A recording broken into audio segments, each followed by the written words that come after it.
ಶ್ರೀ ವಾದರಾಜ ಗುರು ಸಾರ್ವಭೌಮರ ಲಕ್ಷ್ಮೀ ಶೋಭಾನ ಕೃತಿಯಲ್ಲಿ ರುಕ್ಮಿಣೀಶ್ವರಿಯಂತಹ ಕಾವ್ಯಗಳಲ್ಲಿ ಅವರ ಏನು ಅದ್ಭುತವಾದ ಒಂದು ಕೌಶಲವನ್ನು ತೋರಿಸಿದ್ದಾರೆ. ಅದನ್ನು ಈಗಾಗಲೇ ಉಲ್ಲೇಖ ಮಾಡಿದ ಒಂದು ಶ್ಲೋಕ, ವೃತ್ತರತ್ನ ಸಂಗ್ರಹದ ಶ್ಲೋಕ. ಸವಿನೋದಂ ಸಾಟ್ಟಹಾಸಂ ಸಸ್ಮಿತಂ ಸುಂದರಾನ್ವಿತಂ ಸರಹಸ್ಯಂ ಸಪ್ರಮಾಣಂ ವಾದಿರಾಜ ವಚೋಮೃತಂ ನಿರ್ದುಷ್ಟಂ ರಸವತ್ ಸ್ಪಷ್ಟಂ ನ ಆನಂದಯತಿ ಕಂ ಜನಂ ಅಂತ ಬಹಳ ಇಷ್ಟು ಚೆನ್ನಾಗಿ ವಾದಿರಾಜರ ವಾಕ್ಕೌಶಲವನ್ನು ವರ್ಣಿಸೋರು ಸಾಧ್ಯವಿಲ್ಲ. ವಾದಿರಾಜ ಸ್ವಾಮಿಗಳದ್ದು ವಿನೋದ ಪ್ರವೃತ್ತಿ.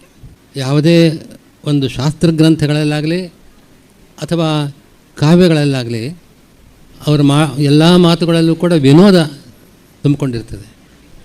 ಕೆಲವು ಸಂದರ್ಭಗಳಲ್ಲಿ ಅವರ ಅಟ್ಟಹಾಸ ಅಂತಂದರೆ ಕನ್ನಡದಲ್ಲಿ ಹೇಳೋದಾದರೆ ಗಹಗಹಿಸಿ ನಕ್ಕ ಅಂತ ಹೇಳ್ತಾರಲ್ಲ, ಹಾಗೆ ಅವರ ಮಾತನ್ನು ಕೇಳಿದರೆ ಅವರು ಆ ರೀತಿ ಆ ನುಡಿಯನ್ನು ಹೇಳ್ತಾ ಇದ್ದಾರೆ ಅಂತ ಭಾಸವಾಗುತ್ತೆ. ಇನ್ನೊಂದು, ಯಾವಾಗಲೂ ಕೂಡ ಅವರಿಗೆ ಕೋಪ ಅನ್ನೋದು ಕಾಣಿಸೋದಿಲ್ಲ. ಸಸ್ಮಿತಂ, ಒಳ್ಳೆ ನಗುಮುಖದಿಂದ ಮಾತಾಡ್ತಾ ಇದ್ದಾರೆ.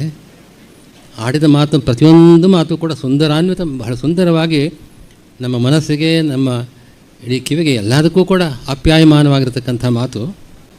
ಜೊತೆಗೆ ರಹಸ್ಯ ಪ್ರಮೇಯಗಳನ್ನು ತಿಳಿಸ್ತಕ್ಕಂಥ ಮಾತು. ಯಾವುದೂ ಕೂಡ ಪ್ರಮಾಣವಿಲ್ಲದೆ ಹೇಳ್ತಕ್ಕವರಲ್ಲ, ಸಪ್ರಮಾಣಂ. ಇದು ವಾದಿರಾಜ ವಚೋಮೃತಂ, ವಾದಿರಾಜರ ವಾಕ್ಯಗಳು ಅಂತಂದರೆ ಅಮೃತಪ್ರಾಯ ಅಂಥ ಮಾತು. ನಿರ್ದುಷ್ಟಂ, ಯಾವ ದೋಷವೂ ನೀವು ನೋಡಲಾರದೆ. ರಸವತ್, ತುಂಬ ಇಷ್ಟೆಲ್ಲ ಹೇಳಿದ ಮೇಲೆ ಅಷ್ಟು ರಸಭರಿತವಾಗಿರ್ತದೆ. ಎಷ್ಟು ಕೇಳಿದರೂ ಪುನಃ ಕೇಳಬೇಕು ಅಂತನ್ನೋ ಒಂದು ಕುತೂಹಲವನ್ನು ಉಂಟು ಮಾಡತಕ್ಕಂಥದ್ದು. ನ ಆನಂದಯತಿ ಕಂ ಜನಂ, ಯಾರಿಗೆ ಅದು ಸಂತೋಷ ಕೊಡೋದಿಲ್ಲ ಅಂತ ಹೇಳ್ತೀರಿ? ಪ್ರತಿಯೊಬ್ಬರಿಗೂ, ವಿದ್ವಾಂಸರಿಗೂ ಸಂತೋಷ ಕೊಡ್ತದೆ, ಸಾಮಾನ್ಯ ಜನಗಳಿಗೂ ಅಂಥ ಸಂತೋಷವನ್ನು ಕೊಡ್ತಕ್ಕಂಥದ್ದು. ಇದು ವಾದಿರಾಜರ ವಚೋಮೃತ ಅಂತ ವೃತ್ತರತ್ನ ಸಂಗ್ರಹದಲ್ಲಿ ರಘುನಾಥಾಚಾರ್ಯರು ಹೇಳಿದ ಮಾತಿದು.